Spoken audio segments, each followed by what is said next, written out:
Good morning and welcome everyone. If you don't know me already, my name is Marcella. I'm an attachment theory practitioner trained by Tice Gibson in the Personal Development School. I have a bachelor's degree in business and I have a coaching practice named the Fearless Love Academy.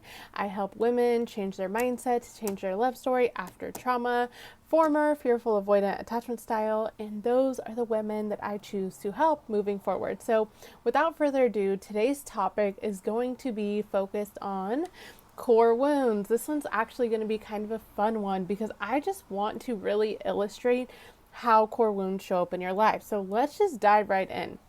If you're not familiar what core wounds are negative beliefs that we've picked up throughout the course of our lives. They're core wounds that we have about ourselves. Usually they come in the form of I am statements. So things like I'm going to be abandoned, I'm going to be betrayed, I am alone, I am not good enough, I am unworthy, I don't matter, I am unloved, I am uncared about.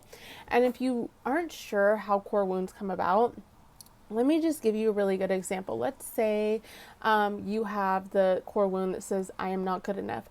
We get our core wounds through repetitive emotional experiences. So imagine in your younger years, like in childhood, right? You're growing up and you have repetitive experiences around this, and you have this core wound that says, I am not good enough. And maybe this is because as a child, you'd come home from school and you got a B on your test and you were excited and you would go show your parents or caregivers. And instead of them being happy for you, instead they're like, why didn't you get an A? And in that moment, you felt, oh my gosh, I am not good enough. And let's say a following weekend comes and you go to your soccer game and, at the end you had 2 goals and you were really happy about that. And you go running to your parents for praise, and you're excited to share the good news with them, like, did you see, and they're like, yeah, but you need to train harder, you could have got like 5. And in that moment the child goes, oh my gosh, I am not good enough. They make that mean I am not good enough, right? And then later on, let's say like you go to your school and maybe you're left out of something with other kids, and you feel bad about that, and you're like, oh my god, they didn't include me, I must not be good enough. So you see, this is like how the child brain works and how we pick up these negative core wounds over time. It's through experiences that happen, and since we don't have emotional literacy at an early age, we tend to personalize every single thing that happens to us and make it mean something about ourselves. And in this case, it was the I am not good enough.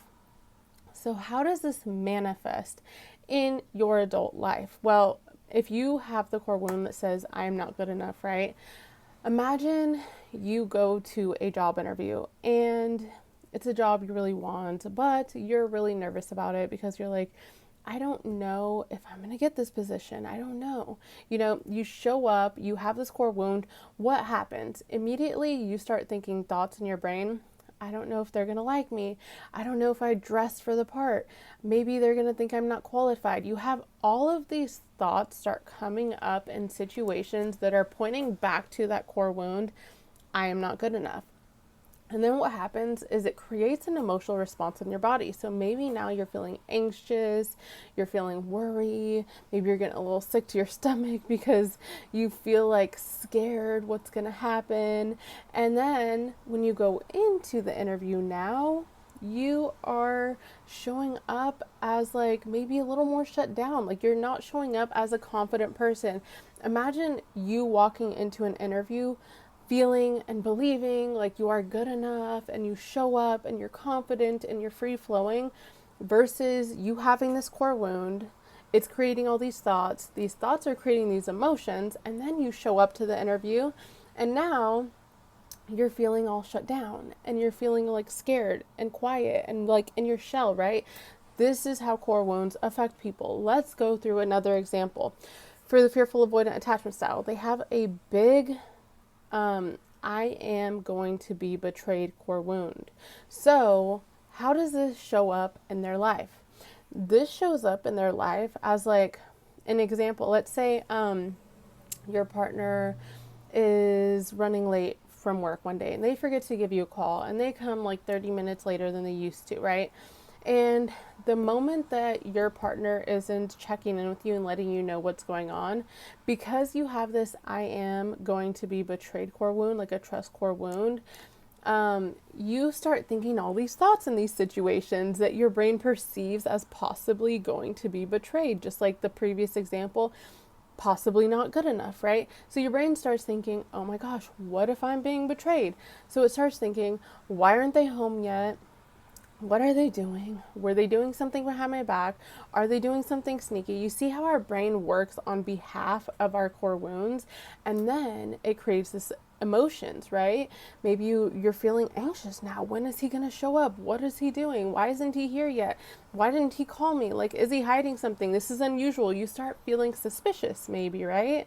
And then when you see them, because you had all this inner turmoil going on, the thoughts that then created this emotional response in your body, now when you see them, you might be more like shut down. Either that, or you could be really critical, like what's going on, and be kind of confrontational and go to them and be like, why didn't you call me, or what, and then this kind of trips up your partner and they might back off and be like, whoa, like, I literally just stopped at the store, and what's the big deal here, But it's because when you have these core wounds, they show up in your life in these different ways. Let's go to another example, right? Let's say you have the core wound that says, I'm going to be abandoned. This is a big core wound for the anxious attachment style, as well as the fearful avoidant. And so let's say you and your partner get into a disagreement, and your partner just needs some time to kind of like cool down and like process whatever just happened. Well, somebody with this core wound, because there's like that time apart, right? There was like something negative that happened, and then there's that time apart. Somebody with this core wound might automatically start panicking when there's been that time apart for a little bit, even if it's just a few hours, because there's no reconciliation yet.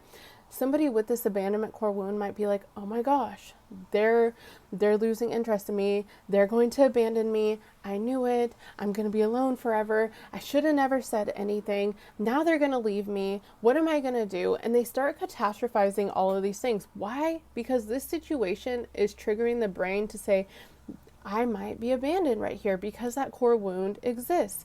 And then what happens is, now you're having all these emotions, right? Maybe you're panicking, you have a lot of anxiety, you're feeling a lot of worry, you're under a lot of distress, and maybe it's even hard to cope and move through your day. And as a result, you might notice yourself be like, okay, I'm going to give them space, but instead you might actually go to them and be like wanting answers or demanding answers or texting them paragraphs, or, just feeling like you really can't handle your emotions or yourself. Because why?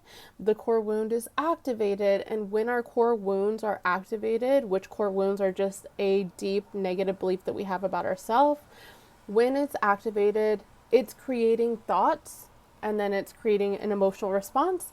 And then we take action based on whatever we are feeling in that moment. So I hope that makes sense and gives everyone a very clear picture of how core wounds operate, how they show up in our lives, and the effects of them when they are there, which is why it's so important to get a handle on them and do subconscious mind reprogramming around this. Subconscious mind reprogramming is important. Why? Because these things live at the level of our subconscious mind. It's not like you wake up and you consciously think, hey, I'm choosing to feel like I'm going to be abandoned. I'm choosing to think all these negative thoughts like I'm going to be betrayed. No, these are automatic processes because they already are ingrained in your subconscious mind. Therefore, the way that we have to handle them are at the subconscious mind level. So anyways, this was a really exciting share. I hope this gives everyone a clear image of what core wounds are and how they show up. And I hope everyone has a wonderful day. If you have any questions or you want to work through some of your core wounds, feel free to contact me. I do offer coaching sessions for that. But anyways, have a good day. God bless.